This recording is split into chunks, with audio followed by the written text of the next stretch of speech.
Hey guys, today we're going to look at the first Dragon Ball Z Dragon Box. So these started coming out all the way back in 2009 and they just recently finished wrapping up. And the Dragon Boxes are basically these amazing Dragon Ball DVD sets that came out in the early 2000s in Japan. Before that, Japan had never actually seen a release of the series, except for a few movies on Laserdisc. So, that was a pretty big thing for them. But basically, for these sets, Toei and a company called Pony Cannon basically went back through all the original, Dragon Ball Z film masters and cleaned them up frame by frame. They didn't, unlike Funimation's, orange box sets or whatever, they didn't, cut them up or, do anything to mess with the colours. They just, cleaned them up, removed all the dirt, and tried to make them look as absolutely nice as possible. And, that certainly shows in the film quality.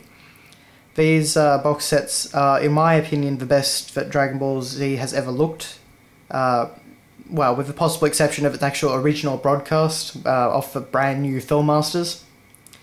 So, if you're a Dragon Ball fan, this is the set I recommend over, Kai or the Blu-rays or, the Orange Bricks, of course, the Ultimate Uncuts, any of the old ones. This is, in my opinion, the best form of Dragon Ball Z you could ever find.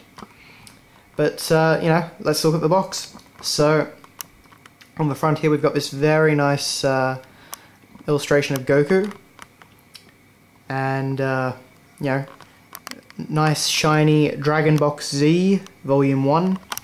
The Dragon Box bit being, of course, very shiny and nice.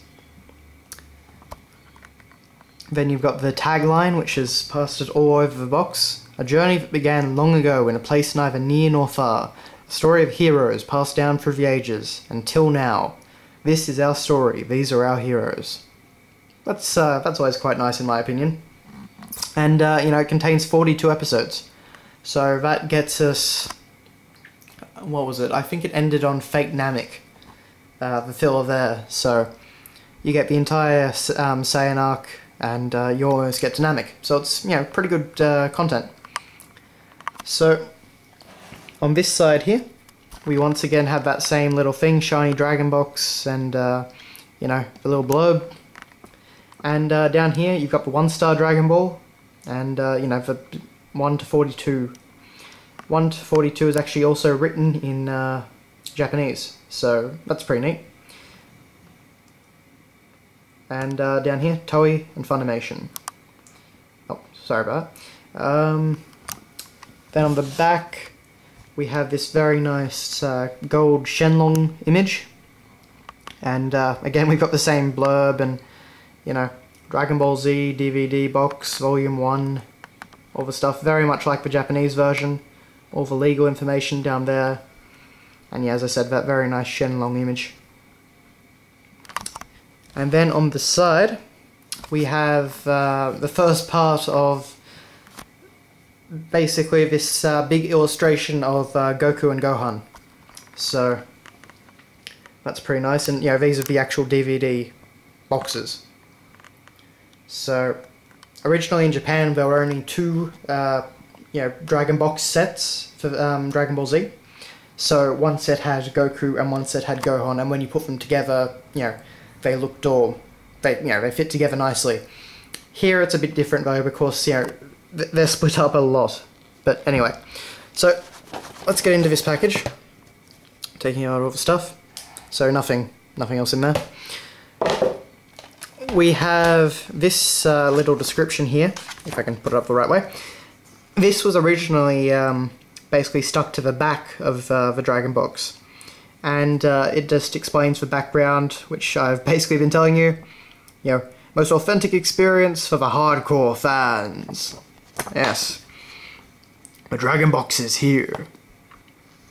So, it's pretty nice marketing.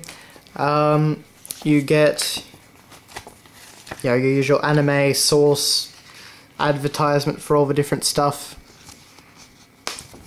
I'm not huge on anime, but I like a few things, so... That's fun. We have an advertisement for Dragon Ball Revenge of King Piccolo, which was the game on Wii.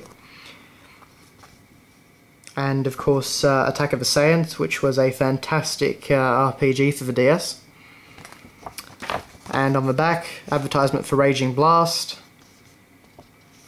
which was less amazing. Let's just put it that way. Okay. So then we have the actual DVD box sets. They're very shiny and glossy. We've got that nice image of Shenlong again. And on the back here we've got a picture of Goku, who players of Legacy of Goku may remember that art from the front of the box. So it's very nicely done, very shiny, which I always like. So here we are. All of the discs have different character art. So we start off with Goku, then Piccolo, and down here we've got Kid Gohan. So all that artwork's very nice.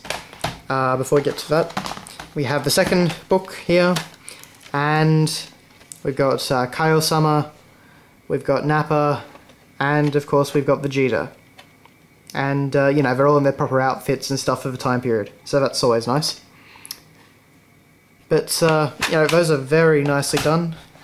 And then we have the Dragon book, which in addition to coming with the DVDs, the original Japanese Dragon box had, no, both of them had a Dragon book, and it was basically just a collection of illustrations and info and, you know, all this neat stuff.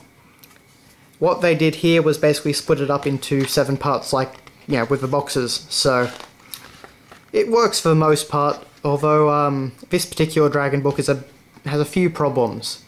But anyway, so there's another nice illustration of Goku. Nice shading there, particularly.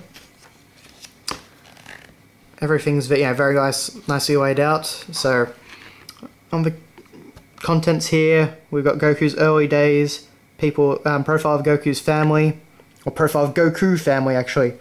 That is the biggest problem with this particular Dragon book. There's loads of spelling errors. And that's kind of a shame, considering, you know, it's kind of like the ultimate perfect set sort of thing. We've got a character relationship chart. We've got a perfect guide to the first 42 episodes. We've got a design works collection, history of Dragon Ball Z, fashion check, all this cool stuff. So you've got basically introduction to Dragon Ball.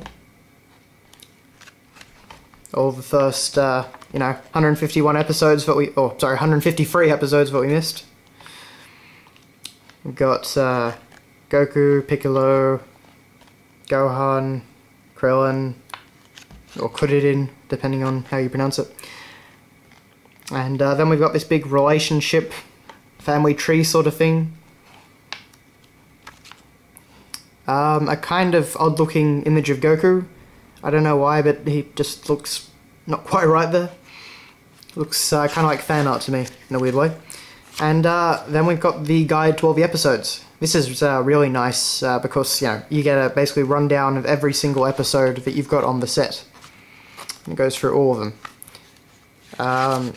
Then we get up to the history of Dragon Ball Z, and it basically shows contemporary events going on, you know, compared to major events in the series.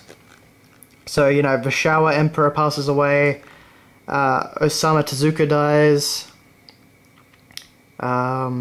Game Boy is released, and the Dragon Ball Z anime starts airing. So all that sort of stuff, which is pretty neat. Then you go to more episodes and such.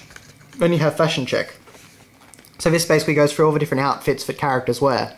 So Yamcha's baseball outfit, Bulma's spacesuit, Gohan's Mo Howard look, and you know, all these different things for Bulma.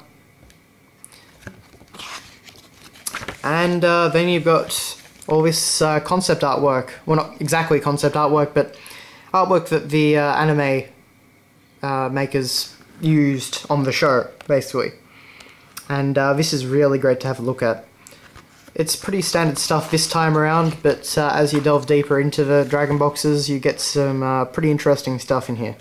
And they all have descriptions Like there is Great King Enma, or Yama as they have here.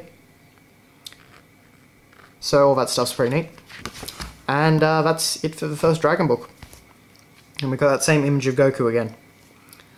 So, yeah, that is the first Dragon Ball Z Dragon box. As I said before, this is, in my opinion, the absolute best way to view Dragon Ball Z. Regardless of anything. It's got the best sound quality, the best picture quality. It's just, it comes in a brilliant little package like this. It's just fantastic. The only problem is, they are a limited release, and Funimation has basically recently started discontinuing them. So, if you want these sets, I'd advise trying to get them now. So, I'll be following this up with, basically looks at all the other Dragon boxes. So, thanks a lot for watching, guys, and see you later.